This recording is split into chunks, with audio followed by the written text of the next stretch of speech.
Hello everyone, सबैजनालाई नमस्ते। आज म एउटा कुरा भन्न चाहन्छु।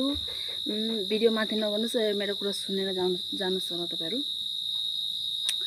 एउटा मैले बहुत हेरिसकेको छु हो मान्छेहरुलाई, अनि त्यही भएर मैले भन्नु मन लागेको कि मलाई मेरो मन पुरा मनदेखि भित्रदेखि टुटेको छ कि आजकल के हुन्छ कि मान्छेहरूले बेसी पैसालाई बेसी माया गर्दछ आफ्नो मान्छे भन्दा, आफ्नो भन्दा पनि हो।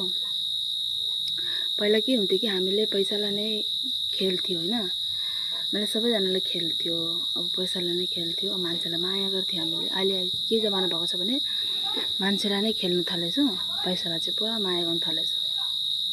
आफ्नै मान्छेले पनि हो, अरूको त छोडिदेऊ, त्यस्तो भएको छ। अन्त के भएको छ भने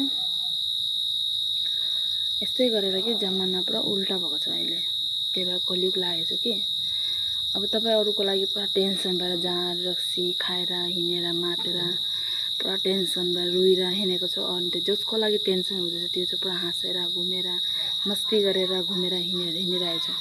अनि त्यसको मतलब के भयो, अब आफ्नै शरीरलाई तकलिफ दिँदैछ नि तपाईहरुले। अरू त हाँसेर खुसेर घुमिरहेछ हैन मस्तीले, त्यसको लागि किन तकलिफ दिनु। अब तपाई पनि त्यसमा अब लाइफ यो गर्नुपर्छ, तपाईले पनि त्यसलाई यो गर्नु हुँदैन, मतलब सोचेर बस्नु हुँदैन कि अब आजकल कर्म छ कि आजकल कलियुग लागेको छ त। अन्त आजको भोलिको आज नै देखाइदिन्छ हो, त्यही हो आजकल। त्यही भएर अरूलाई तकलिफ दिनुभन्दा आफूलाई पनि याद गर्नुपर्छ। आफ्नो पनि छ, घरमा कोही छोराछोरी छ या फिर दाजुभाइ छ, आमा बाउ छ, सबैलाई हेर्नुपर्छ हो। त्यही भएर अरूको आमा बाउलाई पनि जे पाए त्यही भन्नु हुँदैन हो, त्यही म भनेको। अब आफ्नो पनि आमा बाउ, अरूको आमा बाउ पनि आफ्नो पनि आमा बाउ नै हो सोच्यो भने।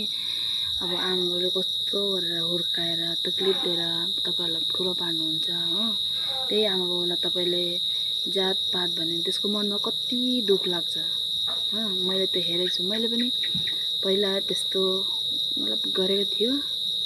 त्यही भएर म अहिले पुरा मनमा राम्रो लाग्दैन अहिले पनि सोचे पनि। अहिले म बिहा भएपछि चाहिँ मलाई रियलाइज के भन्छ त्यसलाई, अब भन्नु पनि बिर्सिन्छ हो। बेसी मनमा यो भएपछि बोल्नु पनि आउँदैन, रियलाइज हुँदैछ।